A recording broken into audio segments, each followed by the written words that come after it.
ಭುವನೇಶ್ವರಿ ಅವರ? ಹೌದು, ಭುವನೇಶ್ವರಿ ಅವರಿಗೆ ಸಾಕಷ್ಟು ಹಣಬಲ ಜನಬಲ ಎಲ್ಲ ಇದೆ. ಅವರು ಮನ್ಸು ಮಾಡಿದ್ರೆ ಯಾರನ್ನ ಬೇಕಾದ್ರೂ ಬಗ್ಗಿಸ್ತಾರೆ. ಹೇಗೂ ನಿಮ್ಮ ಮಗಳು ಅವ್ರವ್ರ ಸ್ಕೂಲಲ್ಲಿ ಕೆಲಸ ಮಾಡೋದ್ರಿಂದ ನೀವು ಹೋಗಿ ರಿಕ್ವೆಸ್ಟ್ ಮಾಡ್ಕೊಳ್ಳಿ, ಸಹಾಯ ಮಾಡಿದ್ರು ಮಾಡ್ಬೋದು. ಹೌದು ರೀ, ಹಾಗೆ ಮಾಡೋಣ. ನಾಳೆನೇ ಅವ್ರನ್ನ ಭೇಟಿ ಆಗೋಣ. ಇಲ್ಲ ಕಣೇಶಮ್ಮ, ಮೊದಲೇ ಅವ್ರಿಗೆ ಅಕ್ಷರನ್ ಕಂಡ್ರೆ ಆಗಲ್ಲ. ಅದು ಅಲ್ಲದೆ ಅವ್ರನ್ನೇ ಓದಿಸ್ತೀನಿ ಅಂತ ಚಾಲೆಂಜ್ ಬೇರೆ ಮಾಡಿ ಬಂದಿದ್ದಾಳೆ. ಹೀಗಿರ್ಬೇಕಾದ್ರೆ ಅವ್ರು ನಮ್ಗೆ ಸಹಾಯ ಮಾಡ್ತಾರ ಶಾಮು? ಹಾಗೆಲ್ಲ ಏನು ಇಲ್ಲ ರೀ, ಅವ್ರು ಅದನ್ನೆಲ್ಲ ಮರ್ತ್ ಬಿಟ್ಟಿದ್ದಾರೆ.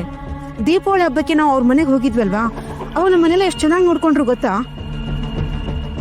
ಭುವನೇಶ್ವರಿ ಅವ್ರ ಮಾತು ಹೊರಟಿರ್ಬೋದು, ಆದ್ರೆ ಮನಸ್ಸಿದೆಯಲ್ಲ ಬಹಳ ಮೃದು.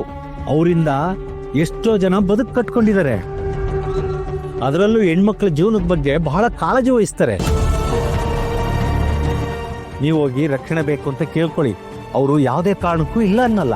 ನನ್ನ ಮಗಳಿಗೆ ಒಳ್ಳೇದಾಗುತ್ತೆ, ಅವಳ ಜೀವನ ಚೆನ್ನಾಗಾಗುತ್ತೆ, ಅವಳು ಸುಖವಾಗಿ ಸಂಸಾರ ಮಾಡ್ತಾಳೆ ಅನ್ನೋದಾದ್ರೆ ನಾನು ಯಾರ ಕಾಲ್ ಬೇಕಾದ್ರೂ ಹಿಡಿತೀನಿ. ರೀ, ನೀವೇನು ಟೆನ್ಷನ್ ಮಾಡ್ಕೋಬೇಡ್ರಿ.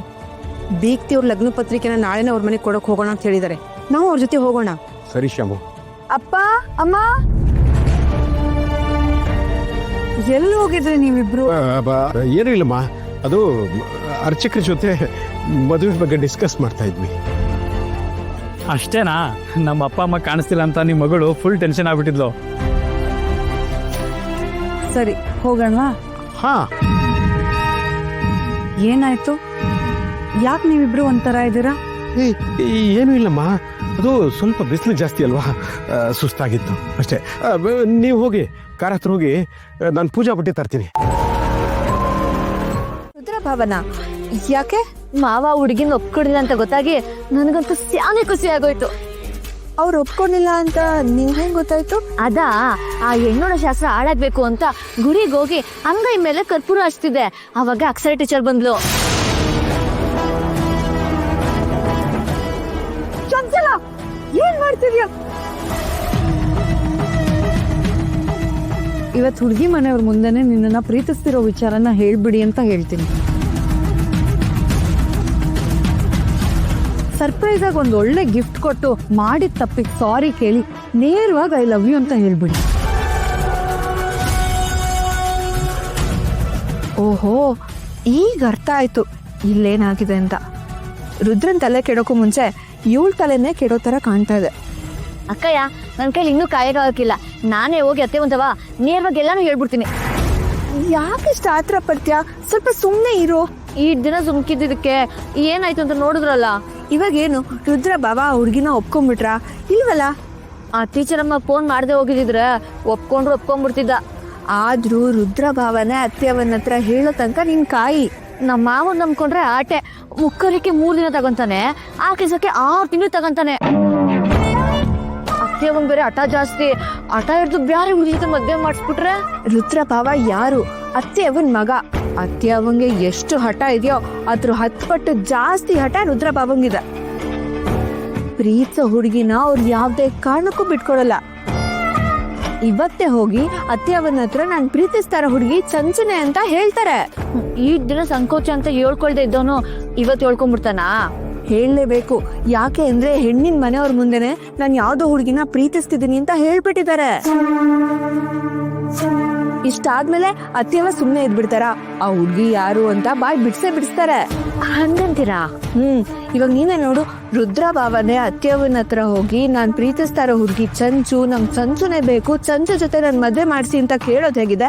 ನೀನೇ ಹೋಗಿ ಅವ್ರ ಕೈ ಕಾಲು ಹಿಡಿಯೋದ್ ಹೇಗಿದೆ? ಅದು ನಿಜಾನೇ. ಈ ದಿನ ಕಾದಿದ್ದಕ್ಕೆ ನಮ್ಮ ಅವ ಇಷ್ಟರು ಧೈರ್ಯ ಮಾಡ್ದ. ಇನ್ನೂ ಹೊಸ ದಿವಸ ಕಾದ್ಬಿಡ್ತೀನಿ. ಅವನೇ ಧೈರ್ಯ ಮಾಡಿ ಅತ್ತೆ ಒಂದವ ನಮ್ಮ ಪ್ರೀತಿ ವಿಷಯ ಹೇಳ್ಬಿಡ್ತಾನೆ.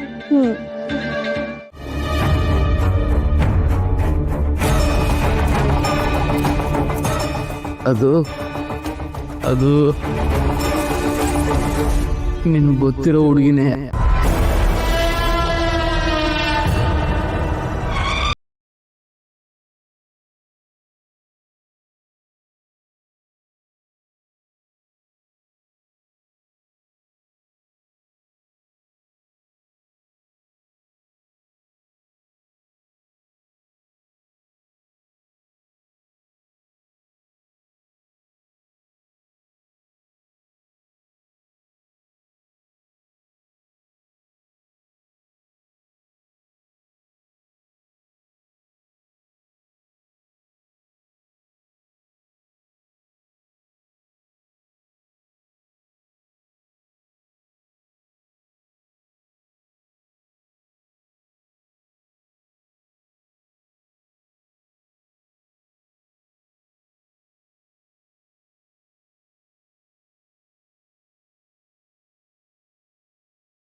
ಸಮಯ.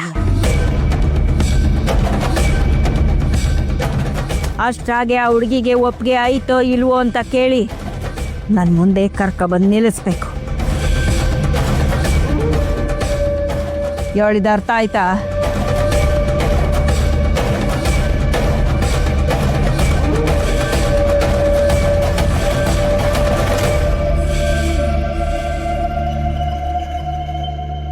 ವಿರುತಿ ಮಾಡ್ತೀನಿ ಅಂತಂದ್ರೆ ಅವ ಈಟೊಂದು ಕೋಪ ಮಾಡ್ಕೊಂಡವಳೆ. ಎಲ್ಲ ಬಿಟ್ಟು ನಾನು ಟೀಚರನ್ನು ವಿರುತಿ ಮಾಡ್ತೀನಿ ಅಂತ ಹೇಳ್ಬಿಟ್ರೆ ಅವ ಸುಮ್ಕೆ ಇರ್ತಾಳ. ಅದೇನಾರ ಆಗಲಿ, ನೀರಿಗೆ ದುಂಬಿಟ್ಟಿವ್ನಿ, ಕಷ್ಟನೋ ಸುಖನೋ ಈಜ್ಬಿಡ್ತೀನಿ.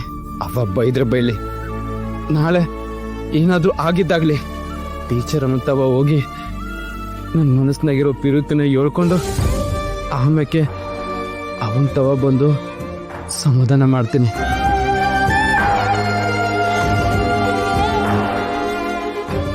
ಅದನ್ನ ನೀನೇ ಕಾಪಾಡ್ಬೇಕಪ್ಪ.